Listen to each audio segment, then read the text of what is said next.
এখানে আমি আসার পরে দেখা গেল যে মানুষের মধ্যে একটা খুব বড় ভালোবাসা রয়েছে।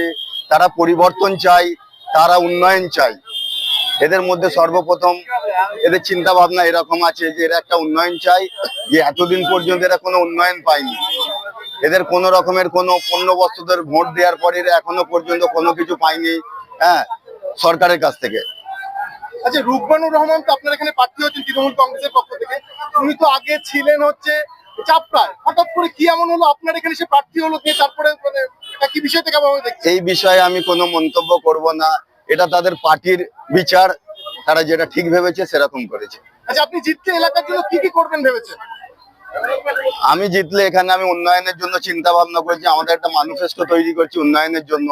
সর্বপ্রথম হলো এখানে একটা বড় কলেজের দরকার ছিল, যেটা নেই এখানে। তার থেকে বড় যে এখানে উচ্চ শিক্ষার ব্যবস্থা নেই, ভালো শিক্ষা বা সুন্দর যে স্বাস্থ্যের ব্যবস্থা, স্বাস্থ্য কেন্দ্র আছে অথচ এখানে ভালো ডক্টর নেই, মানে খুব সুন্দরভাবে যে চিকিৎসার ব্যবস্থা সেটা নেই।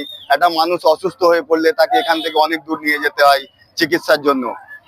তারপরে এখানে বহু শিক্ষিত মানুষ রয়েছে, ছেলে মেয়েরা রয়েছে, তাদের কোনো রকমের কারখানা নেই, তাদের শিল্প এখানে নেই কোনোভাবে। সেই শিল্পগুলো উন্নয়নের আমাদের চিন্তা ভাবনা আছে। পলাশী সুগার মিল তো বিখ্যাত ছিল, এখানে তো সুগার এবং প্রচন্ড বহু ফসলি শ্রমিক হয়, সেক্ষেত্রে কিছু ভাবছেন আলাদা করে?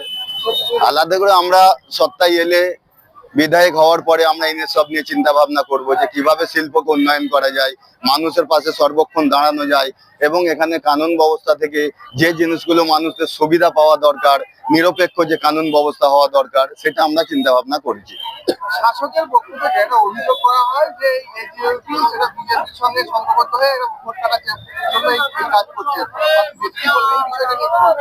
দেখুন, অনেকেই কথা বলছে, এটা শাসক দল সে বলতেই পারে, আমরাও হয়তো অনেক সময় আমাদের কর্মীরাও অনেকের বিরুদ্ধে কিছু বলেছে। এটা তো সমাজে হয়েই চলেছে, রাজনীতি মানে একে অপরের বদনাম করা, এ করা, এটা তো রাজনীতি ধর্ম হয়ে গেছে আজকের দিনে। সব মিলিয়ে পলাশীপাড়ায় আপনার মূল প্রতিপক্ষ কাকে দেখছেন?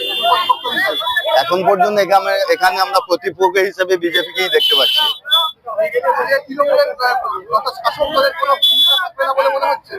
সেরকম তো আমাদের চিন্তা ভাবনা আছে, বা আমরা যেভাবে মানুষের পাশে যাচ্ছি, মানুষ যেভাবে বলছে, তাতে করে এটাই পাওয়া যাচ্ছে।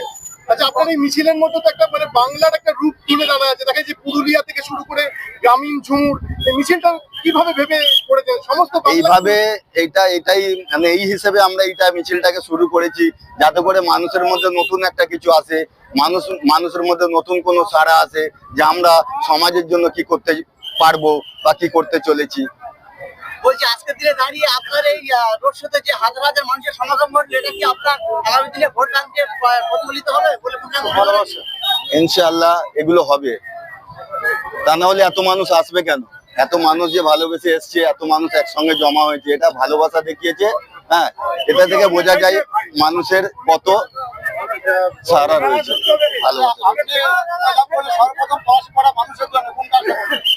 সর্বপ্রথম আমার চিন্তা ভাবনা আছে এখানে যে একটা বড় কলেজের দরকার আছে, ছেলে মেয়েরা অনেক দূর যায় লেখাপড়ার জন্য, আর তার সঙ্গে এদের মানে শিল্পকলা নিয়ে চিন্তা ভাবনা আছে। আপনার এখানকার সাধারণ ভোটারদের উদ্দেশ্যে কি বার্তা দেবেন আজকের দিনে? আমি আজকের দিনে সাধারণ মানুষকে, ভোটারদের এটাই মানে জানাবো যে এরা এত বছর ভোট দিয়েছে, তারা সরকারের কাছ থেকে কি পেয়েছে, হ্যাঁ, এটা তারা চিন্তা করুক। আর আমরা যে সরকারে এলে কি করব, আমাদের সর্বপ্রথম কাজ হলো যে উন্নয়ন। যে এখনো পর্যন্ত সরকারে যারা আছে তারা উন্নয়ন নিয়ে কোনো চিন্তা ভাবনা করেনি, বা উন্নয়ন সম্বন্ধে কোনো কথাবার্তাও তারা বলেনি।